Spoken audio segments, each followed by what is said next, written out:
आदाब, good morning, अस्सलाम वालेकुम। आप सबको हमारी तरफ से वो प्रोग्राम आप देखना शुरू कर चुके हैं सलाम जेके गुलिस्तान न्यूज़ का मॉर्निंग शो। और आज का मॉर्निंग शो लेकर आपका मेज़बान इशफा गौहर हाजिर खिदमत है। सामीन नाजरीन, जहां आज की नशरियात में हमारी कोशिश रहेगी कि मुल्क के अंदर सियासत पर गुफ्तगू करे, बैनुल-अक़वामी सतह पर कुछ बयानात आए हैं अफगान और जम्मू कश्मीर को लेकर, वो क्या कुछ है उस पर भी बात करेंगे। साथ साथ आगे बढ़ेंगे तो जम्मू कश्मीर रियासत के अंदर किस तरीके के मामलात है, प्रेस काउंसिल का वफ्द आ चुका है, उस पर क्या कुछ बात हो रही है। और दो बड़ी रिपोर्ट सामने आई है, उन रिपोर्ट्स का हाल अहवाल भी आपके सामने रखने की कोशिश करेंगे। ग्राउंड जीरो पर भी चलेंगे और आपको यह भी बताएंगे कि क्या कुछ चल रहा है। लेकिन ये सब कुछ होगा जी 10 बजे तक, लेकिन 9:40 पर हस्बे वादा आपके साथ हम बात करेंगे, बराह रास्त बात करेंगे, फोन लाइन हमारी खुलेंगी। आप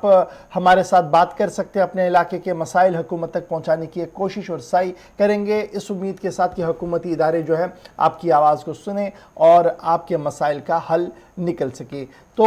एक तरह से तो ये प्रोग्राम रहता है, लेकिन दूसरी बात ये होती है कि प्रोग्राम के आगाज़ में हम आपको बताते हैं कि आज के दिन में क्या कुछ है। तो दिल्ली स्टूडियो में मेरे साथ गौहर कुछ है इस वक्त बैठे हुए हैं। बहुत शुक्रिया गौहर हमारे साथ ज्वाइन करने के लिए। फटाफट से जरा अपडेट कीजिएगा हमारे व्यूअर्स को कि माजी में आज के दिन की क्या कुछ झलकियां हैं जिन्हें याद रखना बहुत ज़्यादा ज़रूरी है। शुक्रिया इशफाक। तो प्रोग्राम की शुरुआत करते हैं तारीख के आज के दिन के हवाले से और उसके बाद ही खबरों का पिटारा शुरू करेंगे। यानी कि तारीख में आज के दिन के हवाले से 14 अक्टूबर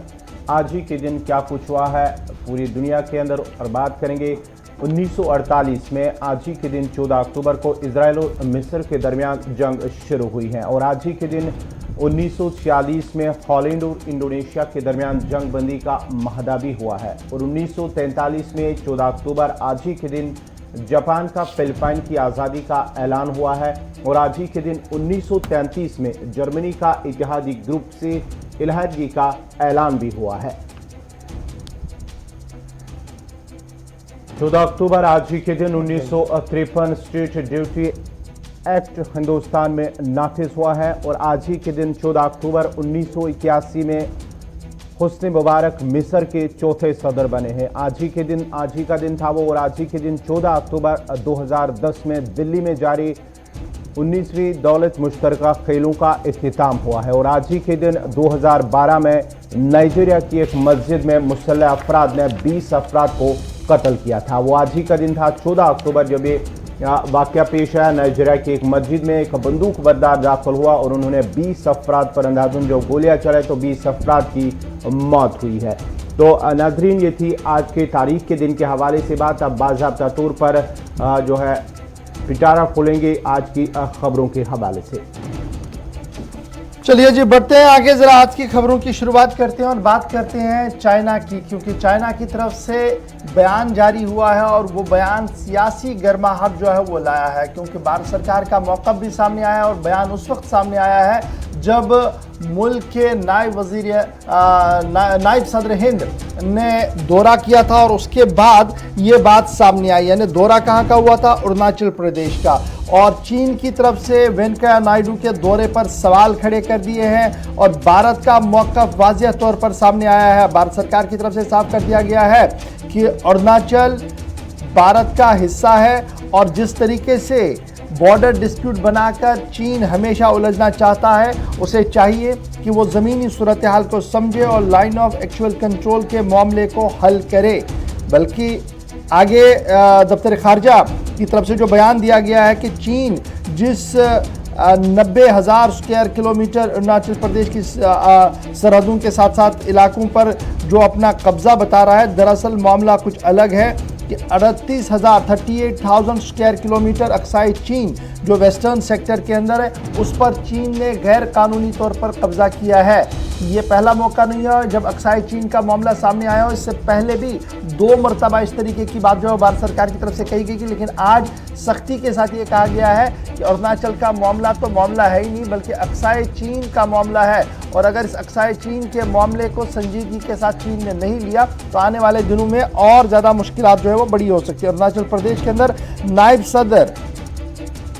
वेंकैया नायडू ने स्टेट असेंबली के अरकान के साथ तबादला ख्याल किया था गुज़श्ता दिनों के अंदर, और उसके साथ साथ ऑडिटोरियम और कुछ चीज़ों का इफ्तिताह किया था। और उसी प्रोग्राम पर एतराज़ किया था चीन की वजारत खारजा ने, और चीन की वजारत खारजा ने कहा था कि जिस तरीके से भारत सरकार के आला तरीन ओहदेदार अरुणाचल जा रहे हैं ये काबिल मजम्मत है और काबिल बर्दाश्त नहीं है। और ये पहला मौका भी नहीं है कि जब चीन की तरफ से इस तरीके की बात जो है वो सामने रखी गई हो, बल्कि इससे पहले अरुणाचल प्रदेश के मामले पर जब वज़ीर-ए-आज़म साहब इस इलाके के दौरे पर थे, डिफेंस मिनिस्टर साहब 2019 में गए थे तब भी, और उसके बाद वज़ीर दाखिला साहब जब 2020 में अरुणाचल के दौरे पर थे तो तब भी बड़ा स्ट्रॉन्ग रिएक्शन जो था वो चीन की तरफ से सामने आया था। लेकिन उस वक्त भी भारत सरकार के दफ्तर खारजा ने फॉरेन अफेयर्स मिनिस्ट्री की तरफ से रिएक्ट किया गया था, और आज जब कल हफ्तावार ब्रीफिंग चाइना की तरफ से की गई उसमें जब यह मामला सामने रखा गया तो रात देर गए ही भारत सरकार ने मौका भी इख्तियार करते हुए कहा कि अक्साए चीन वाला मामला जिस पर नाजायज़ कब्जा चीन का है उसे हटाना वक्त की अहम तरीन ज़रूरत है, और ऑन ग्राउंड मसले का हल किया जाए, लाइन ऑफ एक्चुअल कंट्रोल को डिमार्केट किया जाए ताकि इस तरीके की पेचीदगियाँ ना हो। तो ये तो खबर थी जनाब चीन की, क्योंकि बयान उन्होंने दिया था और उस बयान के पस मंज़र की कहानी क्या थी और भारत सरकार का मौक़िफ़ क्या था ये हमने आपके सामने रख दिया। अब जब चीन की बात हो रही है तो एक और ख़बर की ओर आते हैं और बात ज़रा तिजारत की करते हैं। एक तरफ से चीन के साथ बयानात तेज़ी के साथ दिए जा रहे हैं, वहीं पर तिजारत के हवाले से भी काफ़ी बेहतरी दोनों मुल्कों के अंदर दिख रही है। भारत और चीन तिजारत के हवाले से बयान जारी हुआ है और भारत और चीन का जो तिजारत है, जो ट्रेड है, वो कमोबेश इस साल 100 बिलियन डॉलर तक जा सकता है। ये टच कर सकता है 100 बिलियन डॉलर का, क्योंकि बायलैटरल ट्रेड जो इस वक्त भारत और चीन का हुआ है वो 90.37 बिलियन डॉलर एंडिंग सितंबर तक हो गया है। एंडिंग सितंबर तक 90.37 बिलियन डॉलर का भारत और चीन का तिजारत हो चुका है और ये बढ़ सकता है। अगर आप इसको देखेंगे ये बड़ा है लास्ट ईयर के मुकाबले में। लास्ट ईयर पेंडेमिक की वजह से नहीं चल पाया था, लेकिन जो पेंडेमिक बेहतर हुआ उसके बाद ये तिजारत बढ़ी है। कमोबेश 49% लास्ट ईयर के मुकाबले में इस साल तिजारत में बेहतरी हुई है। इंडिया यानी भारत की तरफ से और चीन की तरफ से जो ट्रेड वॉल्यूम है ये रवां साल 100 बिलियन डॉलर तक जा सकता है, इस तरीके की माहिरीन की तरफ से उम्मीद लगाई जा रही है। चाइना की तरफ से इंपोर्ट और एक्सपोर्ट जो है वो बड़ा है 22.7% पिछले साल के मुकाबले में, क्योंकि पिछले साल में उधर 28.33 ट्रिलियन यन, जिन्हें आप 4.38 ट्रिलियन डॉलर के हिसाब से देखेंगे वो पहले 3 क्वार्टर्स के अंदर वहां पर आज जो तिजारत हुई है, ये ऑफिशियल डाटा जो है वो रिलीज किया गया है चाइना की तरफ से भी, और ऑफिशियल डाटा जो है वो चैम्बर ऑफ कॉमर्स की तरफ से भी सामने आया है। और फिगर्स जो सामने आ रहे हैं वो ये साफ बता रहे हैं कि इंडियन एक्सपोर्ट जो टोटल था अमेरिकी डॉलर के हिसाब से 21.91 बिलियन डॉलर तक वो रजिस्टर हो गया है जी, और इसमें 42.5% का उछाल हुआ है जो बेहतरी के नुमाया बेहतरी की ओर जो है वो दिख रहा है। तो सीधी सी बात है कि जहां पर लगातार चीन के साथ मामला उलझता हुआ नजर आ रहा है कई मामलों पर, चाहे मामला सरहद का हो या मामला अरुणाचल प्रदेश का हो, लद्दाख का हो, उस भी तिजारत के हवाले से खबर ये है कि तिजारत जो है वो बेहतरी के साथ आगे बढ़ रहा है और एदाद शुमार जो है वो सामने आ चुके हैं ट्रेड के हवाले से। तो ये थी भारत और चीन के हवाले से खबर। अब बढ़ते हैं आगे, अब बात करेंगे अफगानिस्तान की और रूस के हवाले से। रूस के सदर व्लादिमीर पुतिन की जानिब से एक बयान जारी हुआ है। उन्होंने कहा है कि अफगानिस्तान के हालात जो हैं, अफगानिस्तान के अंदर एक दहशतगर्दों का गढ़ बन सकता है। मुख्तलिफ ममालिक के जो दहशतगर्द हैं वो अफगानिस्तान को अपना गढ़ बना सकते हैं, क्योंकि मुख्तलिफ ममालिक के जो इराक की बात करेंगे, सीरिया की बात करेंगे, तो वहाँ के जो मिलिटेंट ग्रुप है वो अफगानिस्तान में दाखिल हो चुके हैं। इस सिलसिले में उन्होंने तशवीश का भी इजहार किया है। उन्होंने कहा कि अगर यहाँ ये दहशतगर्दी का अड्डा गढ़ बन सकता है तो ये नेबरिंग कंट्री जो है, हमसाया ममालिक हैं, चाहे रूस है, पाकिस्तान है, ईरान है या दीगर कई ममालिक हैं, वो उनके लिए ख़तरा बढ़ सकता है। उन्होंने कहा इस सिलसिले में अफगानिस्तान के हालात को बेहतर बनाने के लिए वो अफगान तालिबान को यानी कि रवां माह की 20 तारीख को एक मीटिंग रखेंगे और उनमें उन्हें दावत देंगे, क्योंकि अफगानिस्तान की जो मौजूदा हालत है या दहशतगर्दों के हवाले से उन्होंने जो तशवीश की है उस पर वो अफगान तालिबान के साथ मुज़ाकरात करेंगे और बातचीत करेंगे। बड़ी खबर हम आपको बता रहे हैं कि रूस और अफगानिस्तान के अंदर तालिबान के बीच मुज़ाकरात हो सकती हैं और 20 अक्टूबर शेड्यूल किया गया है। और इस बात की तस्दीक जो है वो अफगानिस्तान के सफ़ीर बराए रूस ज़मीर काबोलो की तरफ से किया गया, जिसमें कहा गया कि तालिबान को बाज़ाब्ता तौर पर मॉस्को की तरफ से बैनुल-अक़वामी सफ़र के लिए बुलाया गया है और कहा गया है कि यहाँ पर जो है वो बातचीत हो। ये बातचीत कब होनी है, बड़ा इंपॉर्टेंट है। जैसे गौहर कुछे ने आपको बता दिया कि इराक और सीरिया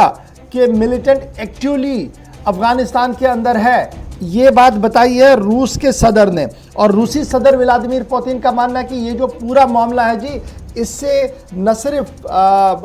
पड़ोसी मुल्कों को खतरा है बल्कि नुक्से अमन का खतरा जो है वो पूरे मुल्क के लिए पैदा हो सकता है, जिस तरीके के इंटेलिजेंस रिपोर्ट जो है वो सामने आ रहे हैं। पुतिन वो कौमी सलामती के मुशीरों के साथ बात कर रहे थे, जहां रूस के कौमी सलामती के मुशीर उनके साथ थे, वहीं पर उज़्बेक और दीगर मुल्कों के कौमी सलामती के मुशीर भी इस मीटिंग के अंदर थे, जिस दौरान इस बात की वजाहत कर दी गई रूस इन सभी पड़ोसी मुल्कों के साथ दोस्ताना ताल्लुकात चाहता है और जो मिलिट्री ड्रिल शुरू किया गया है अफगान सरहद के पास कई मुल्कों के अंदर, वो लगातार जारी रहेगी ताकि किसी किस्म की अगर ज़रूरत पड़े तो ऑपरेशन किया जाए। तो ये ऑपरेशन की बातें हो रही हैं, ISIS सीरिया की बातें हो रही हैं और साथ साथ तालिबान को बुलाने की भी बात हो रही है। बड़ी बात ये कि 20 तारीख को बातचीत होनी है, 20 अक्टूबर का डेट जो वो फाइनल किया पुतिन ने, वो बात करेंगे तालिबान के कमांडरों के साथ मॉस्को के अंदर। अब आते हैं जी आगे, बात करते हैं ज़रा पाकिस्तान की। जल्दी से आपको बताते चले, पाकिस्तान की सियासत के अंदर सब कुछ ठीक ठाक नहीं है। पाकिस्तानी ज़राए ब्लाग के मुताबिक पाकिस्तानी सियासत और फौज दो अलग अलग पेजों पर इस वक्त खड़े हैं, क्योंकि DGISI तैनाती के मामले पर इमरान खान आज भी नाराज़ दिख रहे हैं। और मुख्तलिफ ज़राए ब्लाग के मुताबिक आने वाले 72 घंटे, यानी पाकिस्तानी मीडिया के मुताबिक आने वाले 72 घंटे इंतहाई अहम पाकिस्तान के हवाले से हो सकते हैं। इमरान खान और DGISI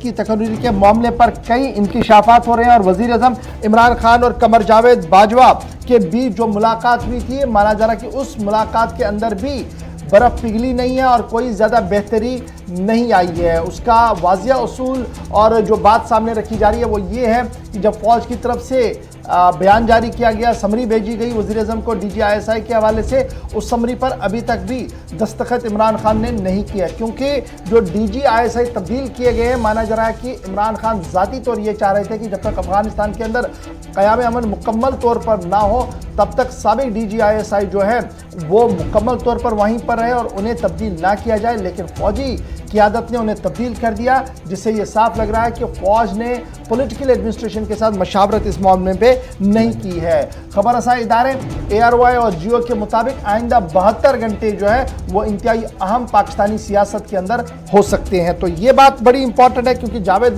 कमर जावेद बाजवा के साथ मुलाकात हुई थी और उस मुलाकात पर पाकिस्तानी मीडिया के मुताबिक कोई बर्फ़ पिघली नहीं है। और अब अगरचे बयानात काफ़ी ज़्यादा PTI की तरफ से जारी कर दिए गए हैं, लेकिन अभी भी जो समरी जारी होनी थी उस समरी पर इमरान खान के दस्तखत नहीं है, जो ये साफ दिखा रहा है कि मामला कहीं और की ओर भी जा सकता है। तो ये मामला जनाब ISI के चीफ का है, जिसे 6 अक्टूबर को तब्दील किया गया और ये माना जा रहा है कि जब तब्दीली हुई है तो पॉलिटिकल लीडरशिप को उसमें एतमाद में नहीं लिया गया है। ये बात थी जनाब पाकिस्तान की, लेकिन पाकिस्तान के वज़ीर ख़ारजा का भी बयान सामने आया है और ये बयान इंतहाई अहम है और बरसगीर के अंदर क़याम अमन के लिए एक ही मसला है और वो मामला जम्मू कश्मीर है। शाह महमूद कुरैशी का बयान उस वक्त सामने आया है जब भारत सरकार का मौक़िफ़ पहले ही साफ है कि जम्मू कश्मीर अंदरूनी मामला है और इसमें किसी को मुदाखलत की इजाज़त नहीं दी जाएगी, चाहे OIC हो या कोई भी इदारा हो। जी हाँ, पाकिस्तान के वज़ीर ख़ारजा शाह महमूद कुरैशी की जानिब से बयान सामने आया है। उन्होंने एक कॉन्फ्रेंस के ज़रिए इन बातों का इज़हार किया। वीडियो लिंक के ज़रिए कॉन्फ्रेंस चल रही थी, जिस दौरान उन्होंने कहा है कि जम्मू कश्मीर, फ़लस्तीन और अफ़गानिस्तान का मामला उन्होंने उठाया है और उन्होंने कहा कि जम्मू कश्मीर का मसला जब तक रहेगा तब तक बरसगीर में अमन नामुमकिन है। उन्होंने कहा कि अगर ये मसले हल होते हैं, यानी कि ख़ासकर उन्होंने कहा कि जम्मू कश्मीर का मसला अगर हल होता तो बरसगीर में अमन मुमकिन होगा। साथ ही साथ उन्होंने अफ़गानिस्तान के मामले पर भी बात की है, अफ़गानिस्तान की सूरत हाल पर भी बात की है और साथ ही साथ फ़लस्तीन के मामले पर भी उन्होंने बात दोहराया। वीडियो कॉन्फ्रेंसिंग के ज़रिए ये सियासी वीडियो कॉन्फ्रेंसिंग हो रही थी, इस सिलसिले में उन्होंने ये बातों का इजहार किया है। CICA के इजलास के दौरान जिसकी सदारत कजाकिस्तान कर रहा था और कजाकिस्तान के नूर सुल्तान अंचेयर थे, उन्होंने ये कहा कि बरसगीर के अंदर क़याम अमन के लिए बहुत ज़्यादा ज़रूरी है कि जम्मू कश्मीर के मसले को हल किया जाए और मज़ाकरात के ज़रिए से भारत सरकार के साथ मसले का हल होना लाजमी है। उसके साथ साथ अफ़गानिस्तान के लिए भी उनकी बात सामने आई और फ़लस्तीन के हवाले से भी उन्होंने बात की और कहा कि अफ़गानिस्तान के अंदर आलमी इदारे अगर इस वक्त अफ़गानिस्तान की मौजूदा सूरत हाल को नहीं समझते हैं तो वो पूरी दुनिया के लिए ख़तरा पैदा हो सकता है और वहाँ पर इंसानी बहरान इस वक्त पैदा हुआ है और उस इंसानी बहरान से निपटने के लिए बहुत ज़्यादा ज़रूरी है कि सभी मुल्क अपना ताउन अफगानिस्तान के अंदर दें ताकि नए अफगान को तामीर किया जा सके। फ़लस्तीन के मामले पर 2 स्टेट थ्योरी को दोहराया है, उसी 2 स्टेट थ्योरी को दोहराया जिसको लेकर पाकिस्तान के अंदर काफ़ी ज़्यादा सियासत है और कई लीडर और अवाम 2 स्टेट थ्योरी को रिजेक्ट कर चुके हैं। लेकिन कल शाह महमूद कुरैशी की तरफ से ये साफ कर दिया गया कि 2 नेशन थ्योरी जो 2 स्टेट थ्योरी, नेशन मतलब 2 स्टेट थ्योरी जो है वो अक़वाम मुत्तहिदा के एक चार्टर के तहत सामने रखी जा रही है। अगर उस पर बातचीत होती है तो उससे फ़लस्तीन का मामला हल हो सकता है, लेकिन फ़लस्तीन और इजराइल पहले ही अपने अपने मौके पर बरकरार है और दोनों ने उस चार्टर को मानने से इनकार किया था। लेकिन फिर भी शाह महमूद कुरैशी साहब का जो बयान है वो सामने आया। तो बड़ी बात कि CICA का इजलास हुआ था, उस इजलास के दौरान जम्मू कश्मीर का मामला उठाया गया पाकिस्तान की तरफ से। अब बढ़ते हैं आगे, जरा बात जो दिल्ली की करते हैं क्योंकि दिल्ली के अंदर आज सबकी नजरें कांग्रेस हेडक्वार्टर पर रहेंगी और कांग्रेस हेडक्वार्टर पर इसलिए नजर रहेंगी क्योंकि पंजाब की सियासत का मामला अब दिल्ली पहुंचा है और नवजोत सिंह सिद्धू आज दिल्ली के अंदर कांग्रेस की आला क़यादत के साथ मुलाकात कर सकते हैं। जी हाँ, कांग्रेस के हवाले से जो दिल्ली पंजाब के हवाले से एक बड़ी खबर इस वक्त आ रही है कि कांग्रेस के जो सीनियर लीडर नवजोत सिंह सिद्धू यानी नवजोत सिंह सिद्धू जो कि पंजाब कांग्रेस के सदर भी हैं, वो आज दिल्ली आ रहे हैं और कांग्रेस की आला क़यादत से वो मुलाकात होंगे। और साथ ही साथ ये भी माना जाता है कि कांग्रेस पंजाब के खीमे के हवाले से अगर हम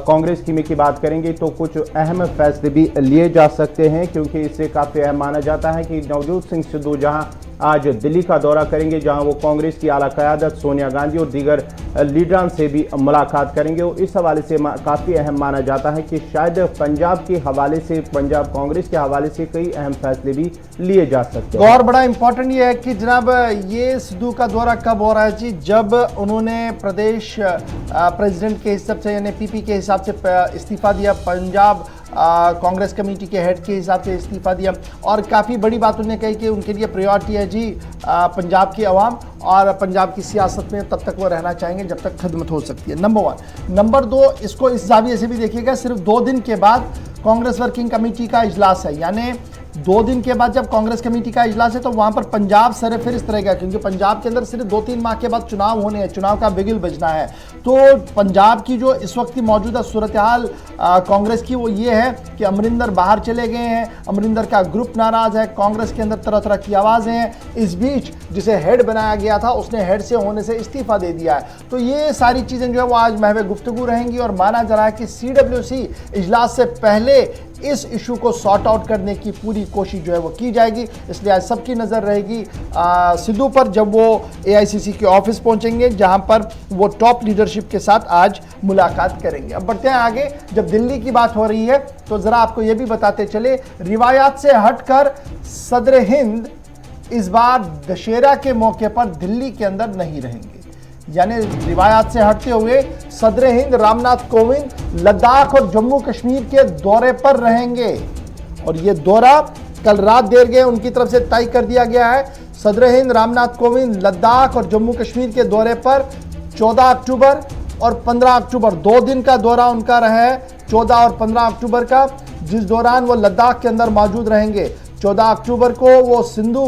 दर्शन जो लद्दाख के अंदर है वो करेंगे और सिंधु घाट पर जाकर खुसूसी पूजा पाठ में हिस्सा लेंगे, जिसके बाद 15 वो जवान जो वहाँ पर तैनात है, फौजी जवान as a chief of the staff, as the chief of the army के, वो वहाँ पर जाएंगे क्योंकि सुप्रीम लीडर जो है आर्मी कि वो इस वक्त रामनाथ कोविंद साहब है वो वहाँ पर जाएंगे और सदर हिंद वहाँ पर इससे पहले भी जाने की कोशिश में थे, लेकिन मौसम खराब था तो तभी उन्होंने कहा था कि अगली बार आएंगे। तो अगली बार उन्होंने चुना इस बार दशहरा का मौका, और रिवायत से हटते हुए दशहरा का दिन जो है वो जम्मू कश्मीर और लद्दाख के अंदर वो बिताएंगे। यानी 14 तारीख उनका लद्दाख है और 15 तारीख को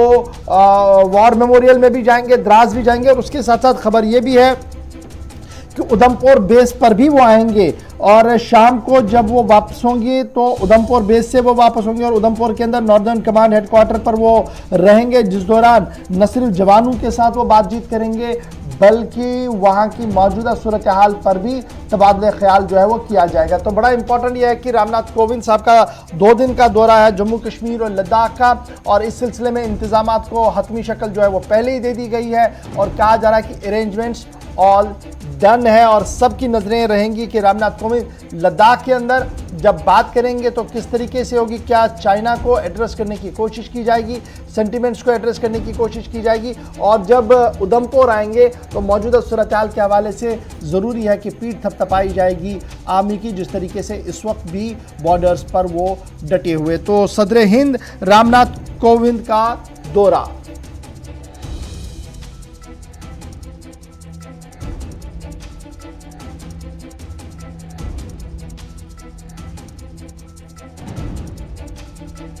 यानी कि आज और कल, आज वो लद्दाख भी जाएंगे जहां वार मेमोरियल में भी वो जांबाक फौजी जवानों को खराज अकीदत पेश करेंगे, और साथ ही साथ वो उधमपुर भी जाएंगे जहां पर वो फौजी जवानों के साथ भी मुलाकात करेंगे, और लद्दाख के अंदर भी, लेह के अंदर भी वो फौजी जवानों के साथ ही मुलाकात करेंगे। और आज और कल दिन के हवाले से अगर हम बात करेंगे तो इंतज़ामिया की जानिब से भी सिक्योरिटी के सख्त इंतजाम भी किए गए हैं। चलिए जी, बात जब रामनाथ कोविंद की हो रही है तो जरा आपको बताते चले मरकजी हुकूमत का एक और फैसला भी सामने आया है और उस फैसले के तहत बॉर्डर सिक्योरिटी फोर्सेस एक्ट में तरमीम कर दी गई है और वजारत दाखिला ने बाज़ाब्ता तौर पर इख्तियारात दे दिए हैं BSF को मजीद, और ये इख्तियारात जो है ये इंतहाई अहम है क्योंकि सेंट्रल गवर्नमेंट की तरफ से इख्तियारात दिए गए हैं BSF को, और अब ये इख्तियारात का अमल जो है ये सिर्फ महदूद पंजाब तक नहीं रहेगा बल्कि ये इख्तियारात जम्मू कश्मीर तक भी बढ़ा दिए गए हैं और लद्दाख तक भी बढ़ा दिए गए हैं। यूनियन होम मिनिस्टर ने कह दिया है कि बॉर्डर सिक्योरिटी फोर्स अब किसी भी आदमी को अरेस्ट, सर्च और सीज कर सकते हैं। 50 किलोमीटर का दायरा जो इंटरनेशनल बॉर्डर का है, असम, वेस्ट बंगाल, पंजाब, जम्मू कश्मीर और लद्दाख का, इस दायरे के अंदर BSF को मजीद इख्तियारात दिए गए हैं। अभी तक हम देखते थे कि अगर किसी नारकोटिक के मामले में किसी को पकड़ा जाता था तो BSF इब्तिदाई तहकीकात करने के बाद मकामी पुलिस के हवाले कर देती थी, लेकिन अब तरमीम कर दी गई है और तरमीम के तहत वो सीजर भी कर सकते हैं, पूछताछ भी कर सकते हैं और कस्टडी में भी रख सकते हैं जब तक मामले को हल न किया जाए। तो कहीं ना कहीं ये मामला जो है ये सामने आया और ये सस्पेक्टेड को डिटेन करना और पूछताछ करना ये शायद अभी तक सिर्फ पुलिस का काम था, अब BSF को भी ये दे दिया गया। जब ये एक्ट के अंदर तरमीम की गई और जम्मू कश्मीर और लद्दाख को भी इसमें लाया गया और पंजाब के दायरे को भी बढ़ा दिया गया, 50 किलोमीटर के दायरा कर दिया गया है, तो पंजाब के वजीर आला की तरफ से एतराज़ात किए गए हैं और पंजाब के वजीर आला ने कहा कि है जो फेडरलिज्म है, जो फेडरल गवर्नमेंट का दायरे इख्तियार है उस पर शब खून के बराबर ये फैसला है। यानी कि इख्तियारात जो दिए गए हैं तकरीबन 50 किलोमीटर के दायरे के अंदर जो भी मुश्तबा शख्स BSF को दिखेगा सरहद के करीब। इससे पहले ही कई ऐसे इलाके थे जहां पर ये इख्तियारात दिए गए थे BSF को, लेकिन अब जहां जहां पर भी सरहद है वहां पर BSF को ये इख्तियारात दिए गए हैं कि 50 किलोमीटर के दायरे के अंदर जो भी मुश्तबा शख्स दिखेगा उन्हें गिरफ्तार किया जाएगा, उन्हें पूछताछ की जाएगी और उन्हें गिरफ्तार भी किया जा सकता है। यानी एक चीज़ बड़ी वजाहत है जिसमें जो हमने नाजरीन के लिए बताते चलें, पहला जो कानून था BSF को लिमिट कर दिया गया था 80 किलोमीटर से। अब आप समझ रहे होंगे कि 80 किलोमीटर पहले था, 50 कर दिया, लेकिन ये जो 80 किलोमीटर वाला मामला था जी, ये इंटरनेशनल बॉर्डर जो गुजरात का था और 15 किलोमीटर राजस्थान, पंजाब, वेस्ट बंगाल और असम का था। यानी